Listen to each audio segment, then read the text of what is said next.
Hello everyone, আপনারা সবাই কেমন আছেন? আমাদের চ্যানেল ওয়ান্ডারিং অ্যান্ড ক্যাপচারিংয়ে আপনাদের সবাইকে স্বাগত জানাই। আজকের এই ভিডিওটিতে থাকবে আন্দামানের স্কুবা ড্রাইভিংয়ের এক্সপিরিয়েন্স এবং নীল আইল্যান্ডের সৌন্দর্য। অনুরোধ করব পুরো ভিডিওটির সাথে থাকার।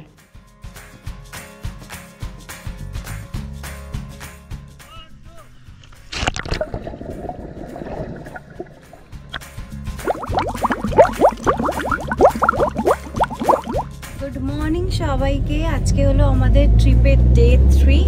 এখন বাজে ভোর 6টা। আমরা বেরিয়ে পড়েছি স্কুবা করার জন্য। ভোরবেলা প্রথম স্লটে স্কুবা করব বলে বেরিয়ে পড়লাম স্কুবা সেন্টারের দিকে। হোটেল থেকে মাত্র 20 মিনিটের দূরত্ব ছিল সেন্টারটি। অবশ্যই স্কুবা করার আগে ভালোভাবে দেখে নেবেন এই সেন্টারটি প্যাডি দ্বারা সার্টিফাইড কিনা। প্যাডি হলো আন্তর্জাতিক সংস্থা যারা এই সমস্ত ট্রেনিং সেন্টারগুলোকে আন্তর্জাতিক মর্যাদা দেয়। এতে সুবিধা হচ্ছে সমস্ত রকম ইন্টারন্যাশনাল প্রোটোকলগুলিকে ফলো করেই এরা কিন্তু স্কুবা ডাইভিংটি করায়। এরপরই আমাদের দেওয়া হলো একটি ফর্ম, যেখানে আমাদের হেলথ কন্ডিশন ডিক্লেয়ার করতে হবে। যেমন ধরুন কোনো প্রি ডিজিজ রয়েছে কিনা বা রেগুলার কোনো মেডিকেশন চলছে কিনা, সবটাই ওখানে জানাতে হবে। যদি ধরুন হার্ট ডিজিজ, ডায়াবেটিস বা প্রেশার জাতীয় কোনো ডিজিজ থাকে তাহলে কিন্তু স্কুবা করা অ্যালাউ নেই। ফর্ম ফিল আপ করে আমরা সোজা চলে এলাম ট্রেনিং রুমে, যেখানে স্কুবা প্রসিডিওরগুলি স্টেপ বাই স্টেপ দেখানো হলো।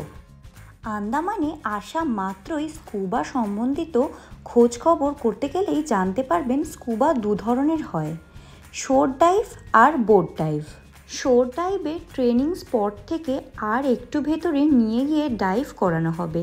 সেখানেও দেখতে পাবেন নানান ধরনের কোরালস এবং বিভিন্ন রকমের মাছ, সাথে ট্রেনার থাকবে।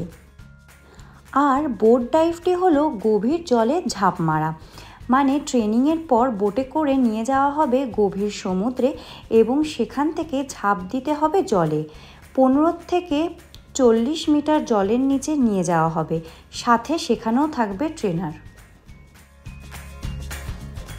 We are fully ready to go for our boat drive. Dress change হয়ে গিয়েছে। প্রথমে কিন্তু এখানে ডিক্লারেশন করতে হবে যে হার্ট, লাংস আর কোনো ডিজিজ হচ্ছে কিনা, কোনো মেডিকেশানে আছে কিনা, সেগুলো সব ডিক্লারেশন হয়ে গেল।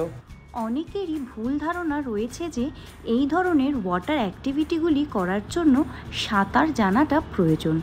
এটি কিন্তু একদম ভুল কথা। ওখানে গিয়ে জানতে পারলাম সুইমিং না জানলেই বরং ডাইভসে বেশি সুবিধে হয়।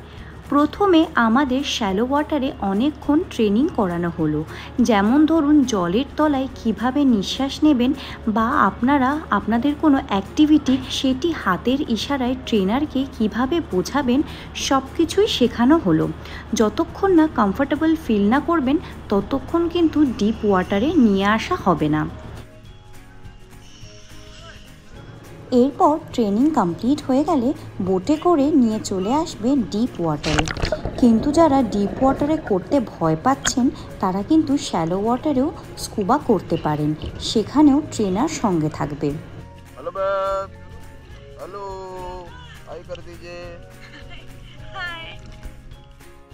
আমি সাঁতার জানি না, তাই এই অ্যাক্টিভিটিটি করার আগে অনেক ভয় লাগছিল, তবে ট্রেনিং কমপ্লিট করার পর ভয়টা একটু হলেও কেটে যায়।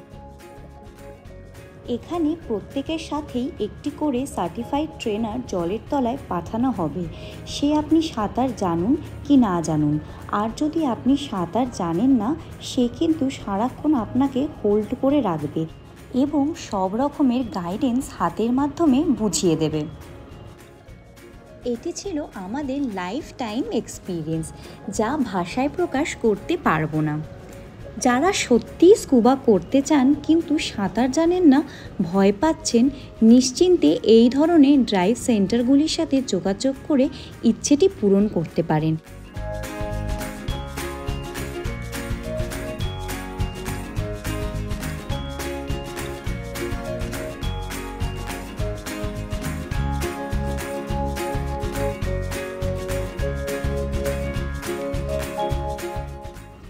এরপর ফিরে এলাম হোটেলে এবং চেক আউট করে কিছুক্ষণ হোটেল বিচের সামনে সময় কাটালাম।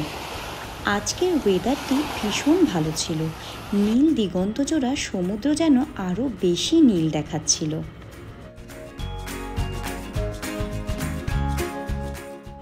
এরপরই পৌঁছে গেলাম হ্যাভলক ক্রুজ টার্মিনালে। হ্যাভলককে বিদায় জানিয়ে চললাম নীলের পথে। সকালে আজকে আমরা স্কুবা কমপ্লিট করেছি, তারপরে হোটেলে এসে ফ্রেশ হয়ে চেক আউট করে ফেলেছি এবং সমুদ্রের ধারে কিছুক্ষণ সময় কাটিয়ে এখন আবার ক্রুজে চলে এসেছি। আজকে লাকিলি আমরা উইন্ডো সিট পেয়ে গেছি, প্রচণ্ড গরম, তাই একটু লাস্সি খাওয়া হচ্ছে। আর বাইরের ভিউটা দেখুন, জাস্ট বোট এখনও ছাড়েনি, ছাড়লে আবার ভিউটা আপনাদের দেখাবো। আজ কিন্তু প্রচণ্ড সানি হওয়ার কারণে হাই টাইড চলছে, ঠিক আছে, তাই জন্য ওশান কিন্তু খুবই মানে ভালো ক্ল্যারিটি আছে ওশানে। আর সব থেকে ইম্পর্টেন্ট হালকা স্কাই ব্লু। লাস্ট মলদ্বীপে এত টার্কোইজ ওয়াটার দেখেছিলাম, আন্দামানে এই কদিন ধরেই আছি একই সমুদ্র দেখছি, কিন্তু মানে হালকা ডিপ ব্লু টাইপের ছিল, কিন্তু টার্কোইজ এত বোঝা যায়নি। আজকে বোঝা যাচ্ছে, মানে কোরাল রিফ এরিয়াটা ভালো করে বোঝা যাচ্ছে। দারুণ এনজয় করলাম। আমি তো পিয়ালি বলছিল রোদের মধ্যে বসবো না, আমি চলো চলো, এই জল না দেখে থাকা যায় না, তাই তো। আমি হোটেল থেকে আমার 12টায় চেক আউট করেছি, 1টার সময় আমাদের গাড়ি বলা ছিল। এই 1 ঘন্টা আমি সোজা গিয়ে বিচ চেয়ারে বসেছিলাম।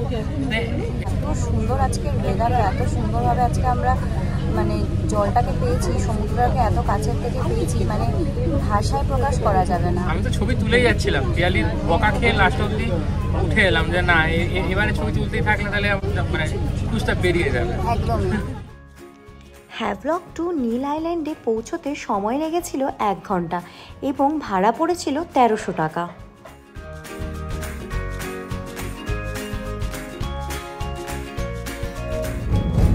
আমরা পৌঁছে গিয়েছি নীল আইল্যান্ড, এবার রওনা দিচ্ছি আমাদের হোটেলের দিকে। নীল আইল্যান্ডে গড়ে 4000 থেকে 5000-এর মতো লোকবসতি রয়েছে। এখানকার লোকজনেরা ভীষণ মিশুকে। আমাদের হোটেলটির নাম হলো মেফেয়ার রিসর্ট। চারিদিকে গাছে ফুলে সাজানো এই রিসর্টটি ছিল ভীষণ সুন্দর। পার নাইট ভাড়া পড়েছিল 1300 টাকা করে, ইনক্লুডিং ব্রেকফাস্ট।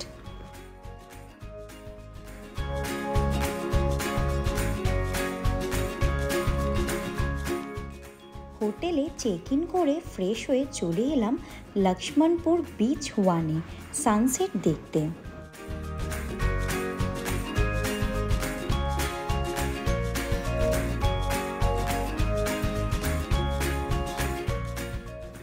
নীল আইল্যান্ডের এই লক্ষ্মণপুর বিচ 1 থেকেই সবচেয়ে সুন্দর সানসেটটি দেখতে পাওয়া যায়।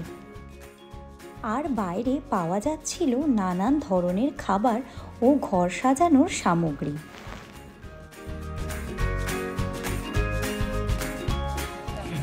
আমরা বিচে যাওয়ার আগে ভাবলাম একটু খাওয়া দাওয়া করে নিই, কারণ সকালবেলা সেই ব্রেকফাস্ট করেছিলাম, তারপর থেকে আর কিছু খাওয়া হয়নি। তো এখন আমরা খাচ্ছি একটু ম্যাগি, পাপড়ি চাট অর্ডার দিয়েছিলাম, আর দিয়েছি একটু পকোড়া।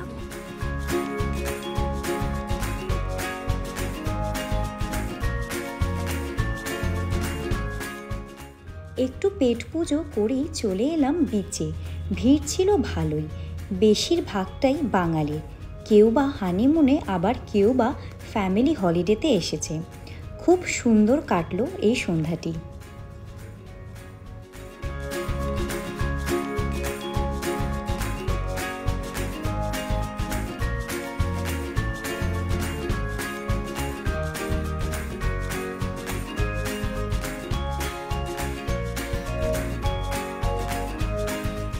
সকালবেলা ঘুম থেকে উঠে আমরা দুজনেই সুন্দর সেজে গুজে বেরিয়ে পড়েছি ন্যাচারাল ব্রিজ দেখতে। এখন বাজে সকাল 7:30। ব্রেকফাস্ট হয়নি, আগে ন্যাচারাল ব্রিজটা দেখে আসি, তারপর সেখান থেকে এসে আমরা ব্রেকফাস্ট করব।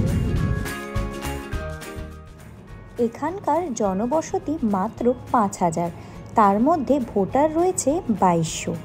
জীবিকা বলতে এখানে হোটেল ব্যবসা আর কিছুজন ট্যুরিস্ট গাইড হিসাবে জীবিকা নির্ভর করছেন। রোজগারের জিনিসপত্র ছাড়া সমস্তটাই পোর্ট ব্লেয়ার থেকে জাহাজ করে এখানে আনতে হয়, তাই জিনিসপত্রের দাম একটু বেশি। আমরা পৌঁছে গেলাম লক্ষ্মণপুর বিচ 2-তে এবং একজন গাইড দাদাকে সাথে নিলাম 800 টাকায়। তিনি আজ পায়ে হেঁটে আমাদের জলের নানান ধরনের প্রাণী ও কোরালস দেখাবেন।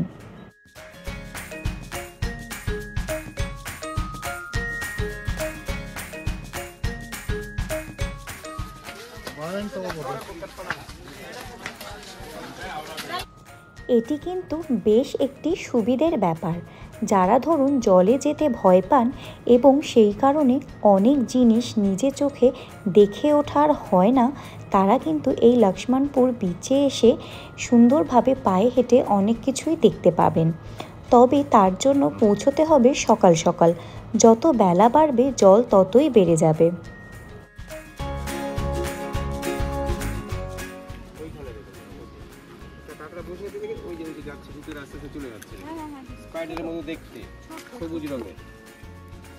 কোনটা কোনটা?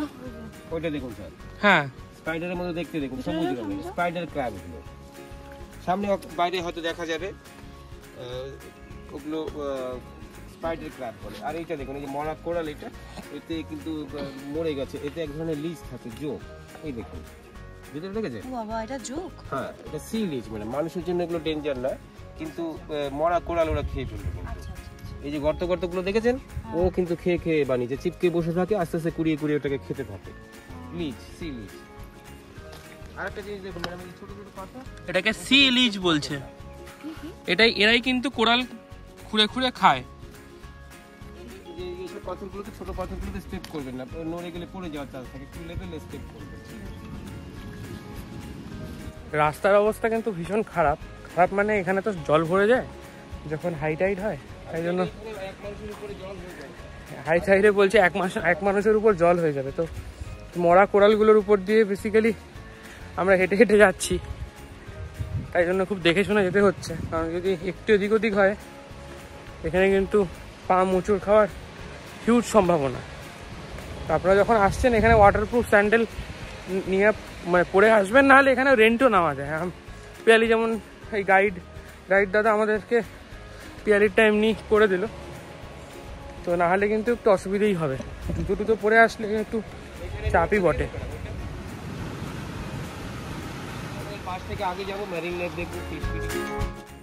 এরপরই দেখতে পেলাম ন্যাচারাল বীচটি। জেব্রা আছে, নিয়ন, বাটারফ্লাই, বিভিন্ন ধরনের মাছ। ক্লাউন ফিশ কোন দিকে? ক্লাউন ফিশ ওদিকে যাবো।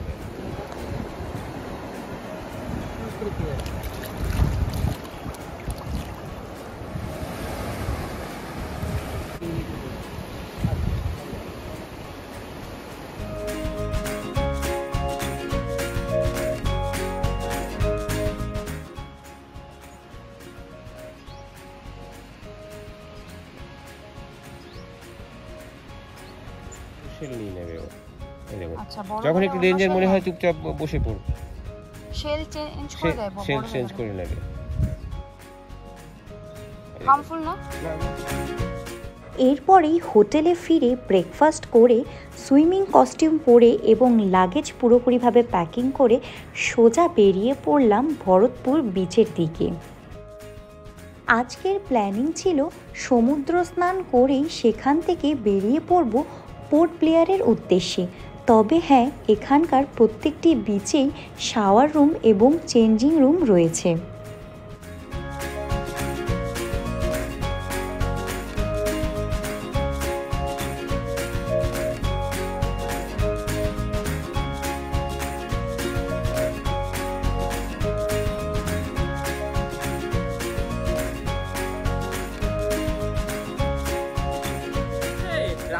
হ্যাভলকের রাধানগর বিচ আর নীল আইল্যান্ডের এই ভরতপুর বিচে কিন্তু স্নান অবশ্যই। আপনাদের ভিডিওটি কেমন লাগলো অবশ্যই আমাদের জানাবেন। এখনও যারা চ্যানেলটিকে সাবস্ক্রাইব করেননি তারা অবশ্যই চ্যানেলটিকে সাবস্ক্রাইব করবেন। সবশেষে আপনারা সবাই ভালো থাকবেন, সুস্থ থাকবেন এবং মন খুলে ঘুরবেন। দেখা হচ্ছে পরের ভিডিওতে।